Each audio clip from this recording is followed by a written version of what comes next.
professora do Departamento de Engenharia Mecânica aqui da ESC. Estou aqui como professora há 11 anos, né, já faz um tempinho. Quero agradecer o convite, né, da pós-graduação e das meninas, os meninos da biblioteca, né, eles sempre contribuem bastante. É um pessoal que vale muito aqui para a gente, viu, gente? Nós que somos da pós-graduação, a gente tem que cuidar muito bem disso daqui, porque a gente sempre precisa, né? Então, hoje, eu vou falar para vocês sobre o Turnitin, né? Alguém aqui já ouviu falar? Já? E sobre plágio? Vocês já ouviram falar? Já? Todos já ouviram falar sobre plágio? O que vocês ouviram falar? Que é bom? Pode fazer, que é legal, mais rápido? Hã? Não foi nada disso, né? Vocês ouviram falar que é crime, não foi isso? Né? Então, eu começo apresentando para vocês, antes de mostrar o software, um pouco sobre o que é o plágio. Houve uma pesquisa na Inglaterra e teve 363 pessoas que responderam, foram formando, tinham acabado de se formar, acabado de colar grau, e aí eles responderam esses questionamentos sobre plágio. E aí, o que foi interessante é que 16% respondeu que já havia cometido plágio mais que uma vez. Né? 16% desses 363. 9% falou que havia cometido plágio pelo menos uma vez. 3% falou assim, que eles cometeram plágio e foram pegos. Né? Assim, pegaram mesmo, né? O cara foi pego lá, cometeu plágio e foi pego, alguém pegou. E 24% falou assim que eles não sabiam que era plágio. Falou assim que a instituição não falou que era plágio. Então, se eles estivessem plagiando, eles fizeram sem saber, inconscientemente. Né?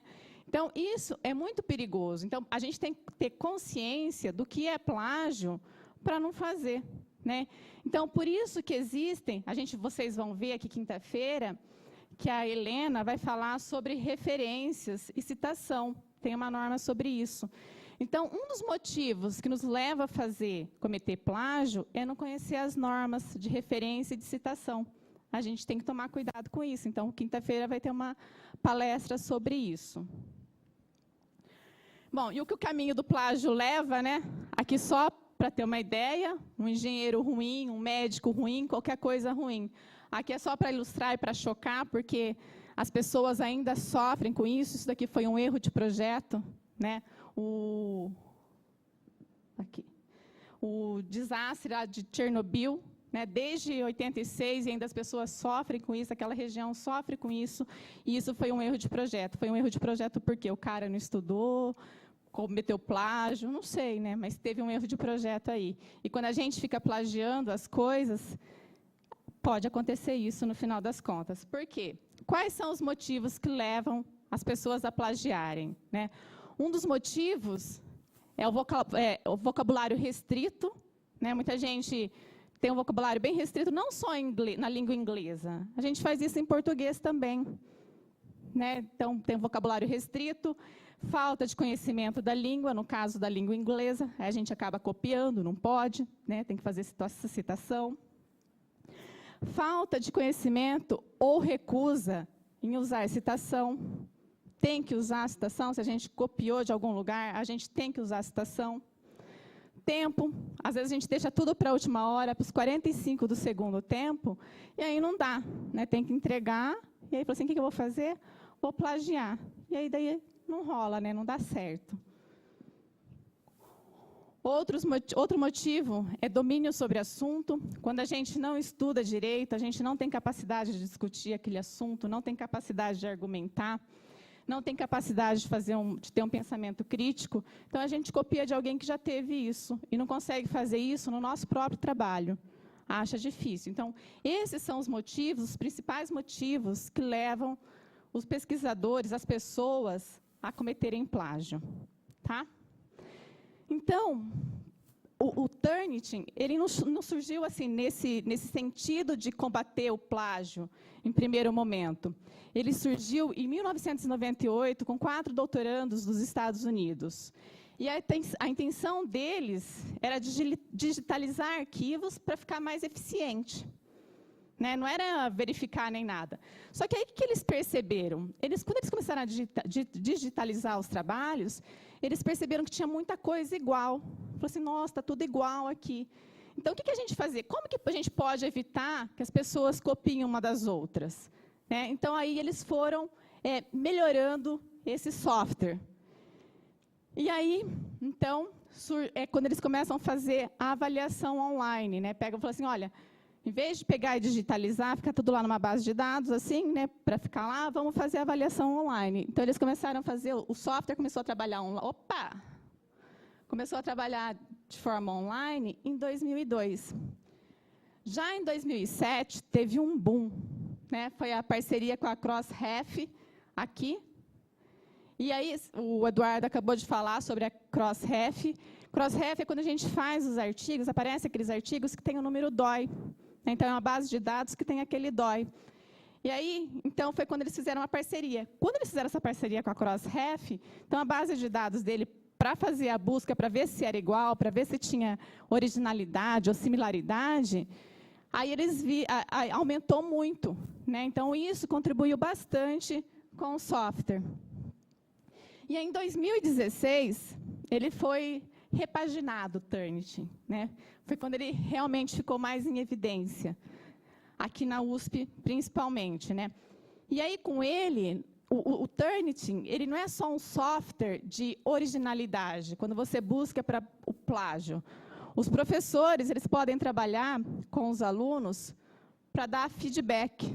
Né? Então, você manda um trabalho para o professor vai fazer a avaliação do seu trabalho, vai fazer a avaliação para ver se é original ou não, e ele pode dar feedback, ele pode escrever lá, assim, olha, pode fazer essa mudança, pode fazer outra mudança. Tem como ele fazer isso no Turnitin. E também dá para o professor atribuir notas no trabalho. Tá? Então, se for, por exemplo, uma disciplina, os alunos conseguem enviar o trabalho para o professor através do Turnitin, e depois o professor avaliar através do Turnitin também, dar um retorno para os alunos e com nota. Mas o que eu vou falar aqui é sobre a originalidade. Tá? Como a gente faz para ver a originalidade dos trabalhos usando o Turnitin.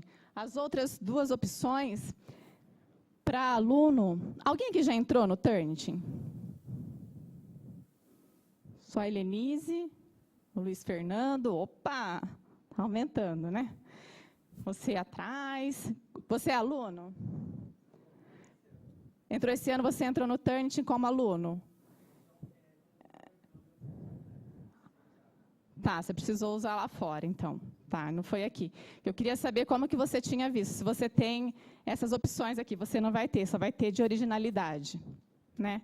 Mas nós que somos professores da USP, nós conseguimos, viu? Já fiz o teste, dá para fazer. Então, eu vou falar sobre originalidade dos trabalhos científicos. Bom, o Turnitin, por que ele é melhor que outros softwares anti-plágio? Não, a gente tem um monte de software gratuito, né? Vocês podem procurar, antes de usar o Turnitin, não é propaganda, mas eu usava o Spider, né? Então, vocês podem usar o que vocês quiserem, procurar, mas o Turnitin, o diferencial dele é a segurança da base de dados. Tá? Ele tem mais de 62 bilhões de páginas web, mais de 700 milhões de trabalhos de estudantes. Trabalhos de estudantes são TCCs. Mais de 165 milhões de trabalhos de investigação científica, tanto em inglês quanto em português. Então, o que diferencia o Turnitin de outros softwares é a base de dados, tá? Que é muito mais intensa, muito maior. Aqui eu vou mostrar um fluxograma bem rápido, assim, só para vocês terem ideia de como a gente faz quando a gente submete um trabalho para ver a originalidade desse trabalho. Opa! Primeiro, vai aparecer lá para a gente criar uma aula. Quando fala criar uma aula, entendam também como criar uma área, um espaço para você colocar o trabalho. Não é criar a aula em si, é colocar um trabalho no Turnitin. Depois, você vai submeter o trabalho, tá? Você vai escolher o seu trabalho nos seus arquivos, lá no seu computador, e vai submeter o trabalho. Depois você vai gerar o relatório de originalidade e, por fim, você divulga aos alunos. Você tem, como professor, você pega o trabalho do aluno e depois divulga. Eu, em vez de ficar... Eu tenho a apresentação toda, eu posso mostrar aqui para vocês, assim, ó, né, como que faz passo a passo, mas também vou fazer ao vivo. Aqui. Tomara que não dê pau, né?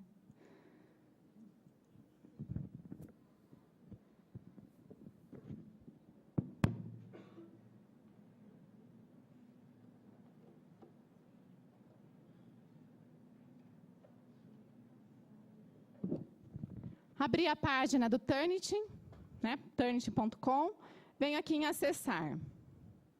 Acessar, vou colocar meu e-mail.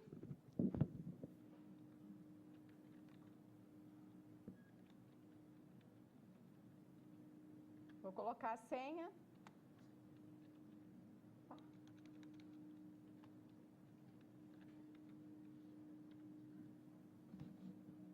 Vou logar. Pronto, loguei. Está aqui. Então, aqui são as minhas áreas, olha. Eu criei essas áreas aqui, tá? Eu vou pegar, eu fiz especialmente aqui para essa semana, essa daqui, mas eu também vou mostrar para vocês como faz para adicionar aula, que é super fácil, ó, só vir aqui. Adicionar aula, que é criar essas áreas aqui. Venho, adicionar aula. E aí eu vou colocar, vou preencher esses campos. Aqui, tipo de aula, tem padrão e magna, a gente escolhe padrão. O nome da aula é o nome que eu queira dar para essa aula, para esse espaço, para essa área. Então, eu vou colocar biblioteca.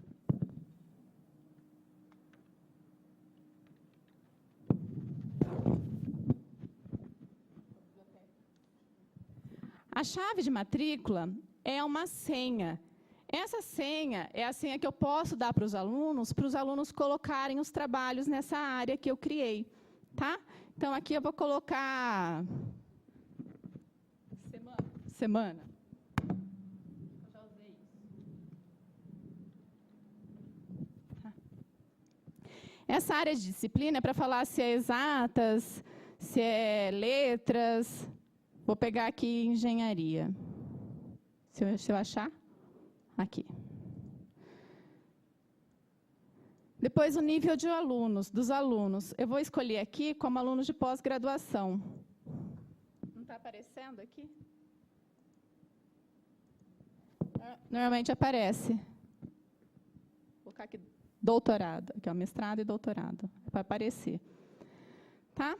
E aqui eu tenho a oportunidade de falar quando essa aula vai se encerrar, ou seja, até quando os alunos vão ter acesso para enviar trabalho e para eu fazer esse relatório de originalidade. Então, eu venho aqui e limito, vou colocar até amanhã. Opa, vim até setembro, mas tudo bem. Até dia 15. Enviar. E aí, ele gera essa identificação da aula, esse número aqui, e a chave de matrícula. Se eu quiser que um aluno entre nessa área, eu pego e envio um e-mail a ele convidando com esse número e com essa senha, consegue entrar nessa área. Tá? Então, vocês conseguem, desde que vocês tenham o cadastro no Turnitin, se vocês conseguirem agora, se vocês tentarem agora, vocês conseguem entrar nessa área e daí submeter um trabalho. Então, eu venho aqui, então, continuar. Está aqui, ó, criei. Ah, e se eu esqueci aquele número que aparecia? Aquele número que aparecia, identificação da aula, está aqui. tá? E se eu esqueci a senha também, dá para eu recuperar a senha daquela aula lá. Então, eu vou mostrar para vocês aqui já que eu coloquei. Também depois eu volto ali e coloco mais trabalhos. Venho aqui. Tá? Vim aqui, ó. Opa, entrei na área errada aqui. Desculpa. Semana da posse. Tá aqui.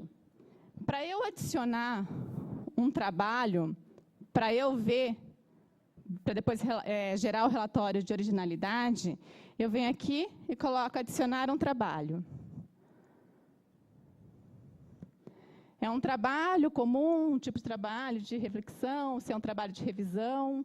Não preciso preencher muito. Venho aqui e coloco o próximo passo aqui.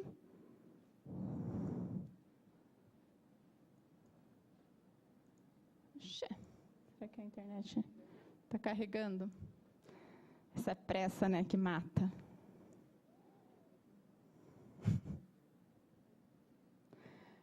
Bom, tá aqui, ó. Tá? Eu vou colocar o tipo de trabalho que é. Esse título do trabalho, você que escolhe qual é. Vou colocar uma simulação aqui.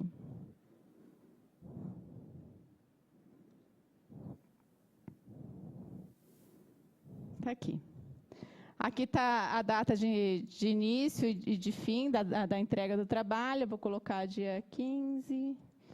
Vou fazer umas configurações opcionais. Aqui, o que é importante vocês fazerem aqui, quando vocês abrirem essas opções, é o seguinte, né, só mostrando aqui, ó, permitir envios após a data? Não. Gerar relatórios de similaridade para envios? Sim, de todos eles, né? Quando? Imediatamente. Aí depois fala assim, excluir os materiais bibliográficos do índice de semelhança para todos os documentos neste trabalho? Nesse caso, não. Excluir os materiais citados do índice de semelhança? Não. Excluir pequenas fontes? Sim. Por que eu coloquei sim? Porque às vezes aparecem palavras assim que são comuns, não tem, é um termo, é uma expressão que você usa, e não tem como você tirar. Tá? Por exemplo, se eu trabalho com estampagem incremental de chapas, esse termo sempre vai aparecer. Então, eu tenho que fazer pelo menos a exclusão dessas 3 palavras juntas para não aparecer como plágio. Então, vocês podem colocar lá o número de palavras que vocês desejam para que isso não seja detectado. Aí, eu venho aqui e vou colocar 10 palavras. Ou em porcentagem, né? Você pode configurar. E aqui, é importante vocês colocarem o idioma aqui também. Tá? Quais idiomas são compatíveis com ele, né, para fazer a ligação? Porque se você não colocar os textos em português, eles podem não entrar. Tá? Então, é bom vocês colocarem, sim, habilitar essa possibilidade para vocês conseguirem fazer um cruzamento entre textos em português e textos em inglês. Porque o que acontece? Às vezes você faz um trabalho em português e você não copiou de um trabalho em português. Você fez uma tradução de um trabalho em inglês, mas você fez uma tradução nua e crua ali. Né? Aí, quando você coloca essa opção, você habilita essa opção, ele também consegue achar esse texto em inglês, que você fez a cópia, você só traduziu, mas a ideia não é sua. Tá? Ele faz uma tradução daquele texto em inglês e coloca ali para fazer a relação com o seu texto em português. Tá? Então, isso é importante vocês habilitarem quando a gente vai fazer, para gerar um relatório de similaridade.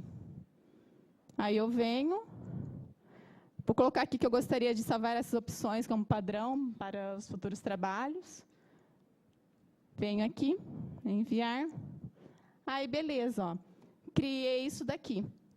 Criei essa área aqui dentro. Tá? Para eu colocar trabalho, primeiro, para eu colocar trabalho, você vem aqui, ó. Mais ações, enviar. Quando você faz enviar, vou colocar o nome autor. São os alunos não matriculados aqui, tá? Porque não tenho nenhum aluno matriculado. Nome. Vou colocar só Lu.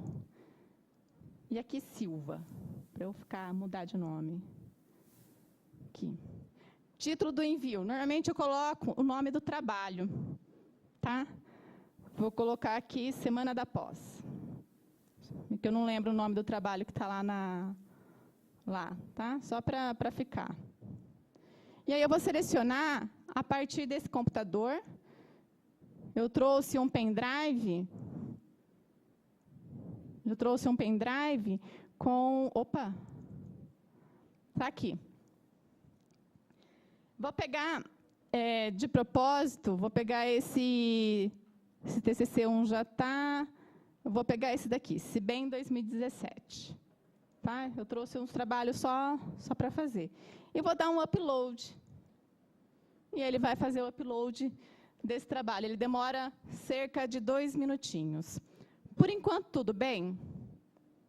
Estão com alguma dúvida? Pode perguntar. Opa!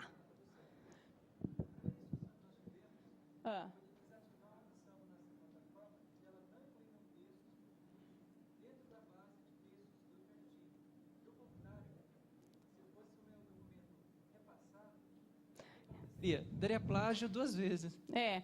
Isso eu ia comentar mais para frente. Se você coloca o seu trabalho, né, você está fazendo o primeiro envio para o seu orientador. O seu orientador vai lá e salva o seu trabalho, aí depois você faz uma segunda versão e manda para o seu orientador, vai dar plágio do seu trabalho.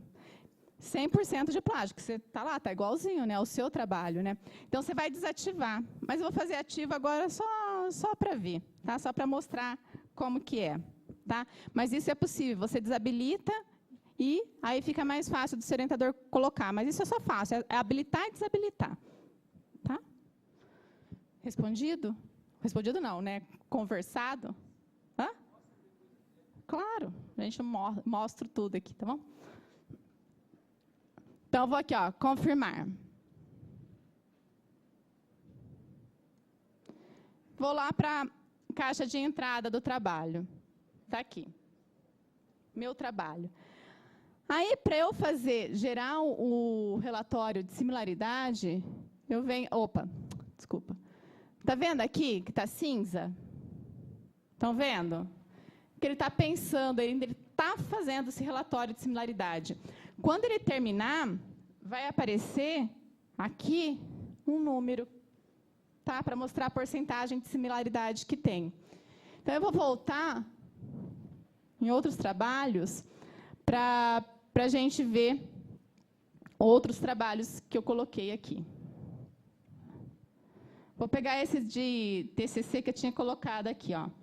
Então, eu vou visualizar. Venho aqui em ações, visualizar.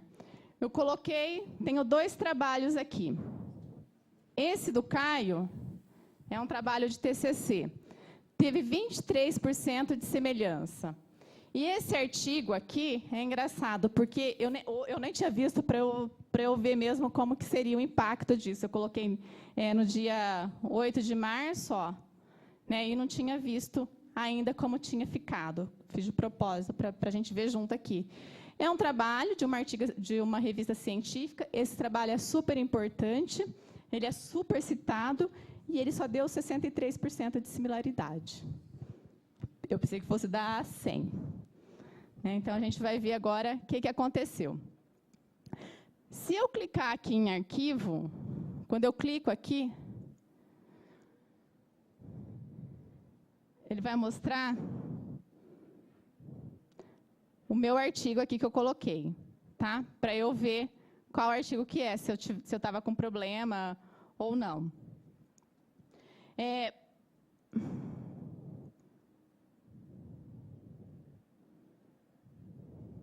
Agora, ele está abrindo essa janela, eu cliquei em cima do nome, ele está abrindo essa janela, e ele vai mostrar para mim o que ele encontrou que era similar. Tá? Vou abrir aqui, ó, vou clicar onde está esse número 62, está aqui.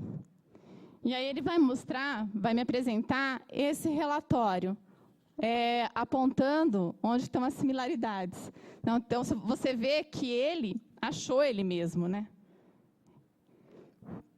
Tudo isso aqui em rosa, não sei porque ele pulou essa palavra aqui, né? Mas Não era para ter pulado essa palavra. Mas tudo isso, ele achou como similar. Similar com todas essas fontes, estão vendo? Ele está mostrando todas as fontes que ele achou que tem similaridade. Às vezes é um artigo, às vezes é um site, né? Pode variar isso. E aí tem jeito da gente filtrar para colocar ou não o que a gente quer ver, né? Então, eu venho aqui, por exemplo. Desculpa, venho aqui em filtro, né, nesse funilzinho aqui. Aqui eu tinha colocado até 4 palavras. Tá? Eu posso aumentar, eu posso falar assim, não, eu quero aumentar esse número de palavras e fazer um outro filtro. Falar assim, olha, eu quero que até 10 palavras você não identifique, que não seja, isso daí não é similar para mim. Vem aqui, olha, entre aspas. A gente sabe que quando a gente coloca entre aspas, a gente está fazendo uma citação direta. Então, se a gente colocou isso, ele não pode encontrar, ele não pode indicar que isso daí é um plágio. Então, a gente vem aqui e só coloca excluir entre aspas. Eu também posso excluir bibliografia, né, que ele vai mostrar a bibliografia lá, e isso também eu não quero que apareça. Tá? Então, eu venho aqui e coloco excluir bibliografia.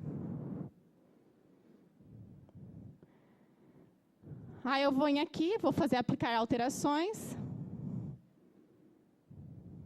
E eu já tenho, agora já diminui um pouco, está com 57% de similaridade. Eu posso ainda diminuir mais se eu mexer nessa quantidade de palavras. Tá? Eu não excluí nenhuma fonte, eu poderia ter excluído alguma fonte. E aqui eu posso baixar o meu trabalho e depois, se eu quiser, eu posso enviar para o aluno para mostrar onde teve similaridade. Tá? Só indico, mostro para o aluno onde teve similaridade. Vou baixar aqui.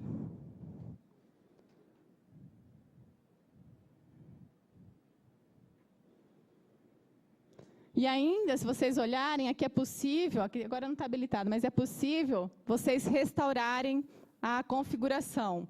Entre aspas, vai continuar entrando, eu não quero tirar nenhum autor, eu quero que identifique todas as palavras, eu não quero 4 palavras iguais. Né? Vocês conseguem, vocês mudam uma vez, mas vocês conseguem voltar, se vocês quiserem. Não sei se ele está aqui, ó, preparando ainda para o download aqui. Ainda não baixou. Deixa eu só ver aqui. Agora, eu vou ver esse daqui, setup de máquinas aqui. Vai demorar um pouco também. Não era para ter aparecido o nome ali. Desculpa. Mas não tem problema. Então, ele apresentou 23% aqui de plágio.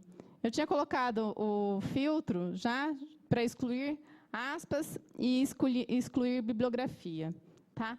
Se eu vier aqui e desabilitar essa opção, excluir bibliografia, vocês podem ver que aqui aparece essa opção aqui embaixo, ela habilita. Olha, habilitei, que agora eu já tinha mudado, ele toda hora ele fica aqui no final. Eu venho aqui, aplicar alterações. Né? Então, aí você pode, se você quiser, você pode excluir o autor que você quiser. Tá? Então, é um caminho para você fazer? Você pode excluir o autor que você quiser antes. Se você quiser tirar da base de dados, vamos ver aqui. Aqui a gente pode excluir o autor, pode ver tudo, olha. Dentro desse repositório aqui, tem similaridade com tudo isso daqui, tá vendo? Mas o que ele viu? Universidade de São Paulo, Escola de Engenharia de São Carlos, ele pegou como similaridade. Mas daria para ter evitado esse tipo de coisa. Por exemplo, eu quero excluir isso daqui. Eu venho aqui, excluir fontes. Por quê? Porque isso daí não faz sentido para mim. Tá? Então, eu vou e excluo essa fonte. Tá? O filtro, já falei. Não excluir por tamanho. Fontes com menos. Nenhuma fonte. Na verdade, ele é bem intuitivo de se mexer. Só deixa eu ver aqui.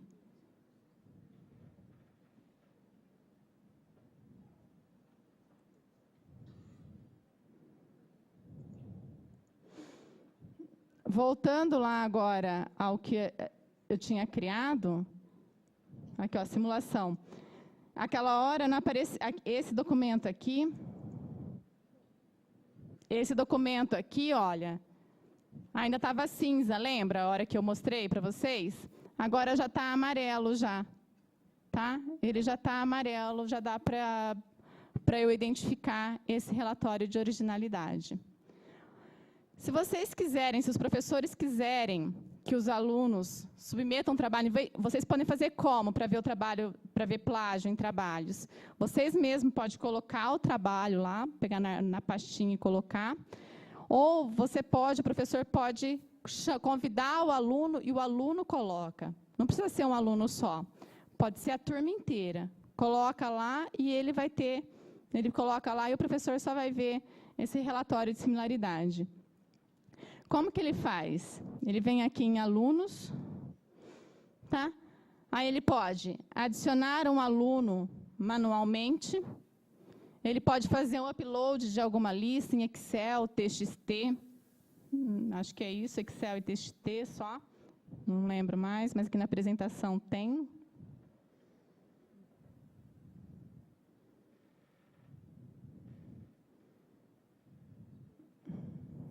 Não consigo ver agora. Mas eu acho que é só isso, em Excel e TXT.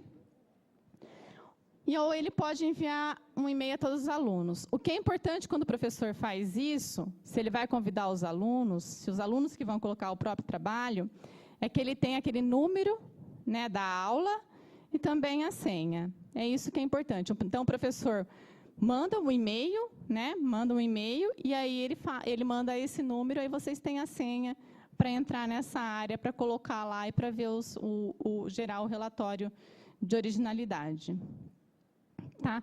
Se alguém tiver com ele aberto e quiser mandar, pode mandar. Já viram a senha lá, ou não, ou senão eu coloco de novo. E aí vocês podem enviar que a gente vê aqui. Tá? Então,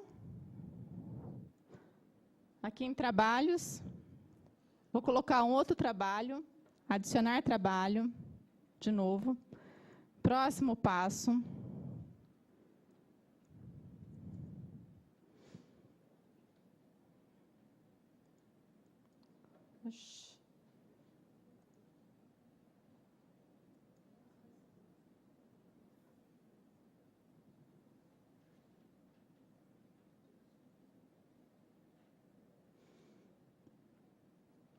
Vem aqui em configurações opcionais.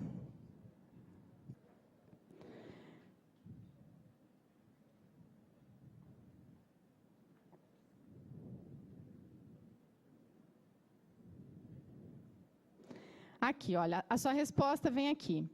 Excluir os materiais citados do índice de semelhança para todos os documentos neste trabalho. É nessa parte que a gente tem que pensar. Você vai deixar o seu trabalho lá na base de dados do Turnitin ou você vai tirar ele do Turnitin? Porque se você deixar também a primeira vez que vai para lá, fica para todo mundo ver. Né? Então, você tem que desabilitar para não poder, para as pessoas não verem e para você também não cometer o autoplágio e para o seu trabalho não ser totalmente, indicar 100% de similaridade. Entenderam, gente? Tem alguma dúvida? Nenhuma? Duvido. Essa resposta eu não sei. Alguém sabe até quantos por cento não é considerado plágio? Eu não sei. Sabe, Helenise? Não. Luiz Fernando, não.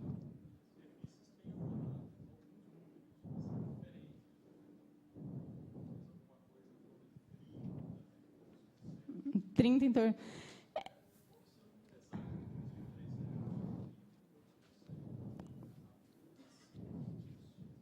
Já é cortado. Mas tem alguma coisa brasileira com relação a isso ou não? Por exemplo, de trabalho de TCC? Não? De uma dissertação de mestrado, de doutorado? Eu não conheço também, eu não tenho esse número para te dizer. Mas eu acho que você não pode, né, você tem que ter o bom senso. Por que você está copiando? Você não pode citar? Você não pode fazer uma referência sobre aquilo? Você tem que copiar mesmo? O que está te faltando para você criar o seu texto, o seu próprio texto?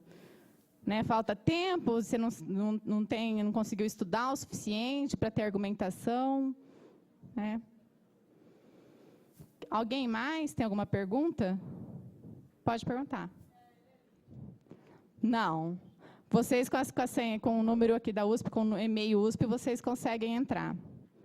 Consegue, né, Luiz Fernando? Os alunos estão com acesso agora? É que meu aluno de doutorado, ele entrou, porque eu fui fazer um teste com ele, que eu precisei de uma cobaia, né, e ele entrou. Os professores eu sei que tem. Ele falou que ele entrou.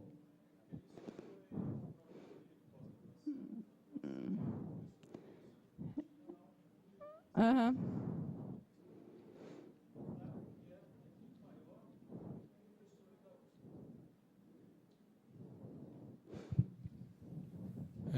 Eu vou repetir para o pessoal que está remoto escutar.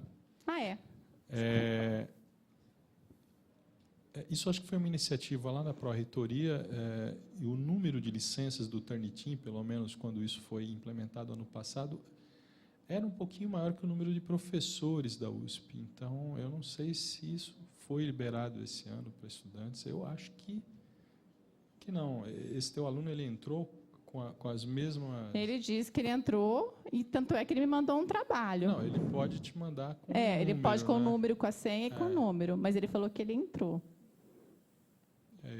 Eu também não sabia. Eu não tenho essa informação. Mas... Então, mas aí ele teria que entrar na minha área. Nessa área que eu criei.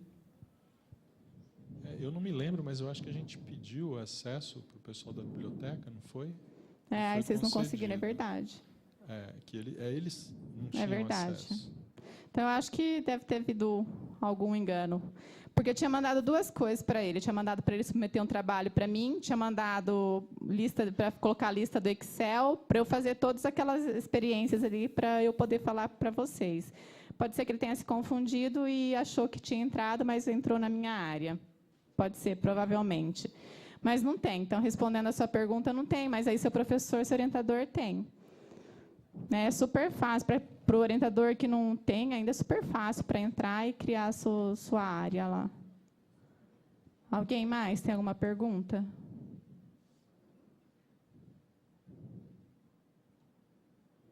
Não? Então tá, gente. Muito obrigada pela oportunidade. Eu não sou especialista em Turnitin, eles me convidaram e eu vim aqui para apresentar, para mostrar para vocês. Fiquem à vontade de me procurar, se precisarem. Os professores também, se não mexeram e quiserem conversar um pouco, fica à vontade. Também posso deixar essa apresentação disponível para vocês, né? Fiquem à vontade mesmo. Eu agradeço imensamente.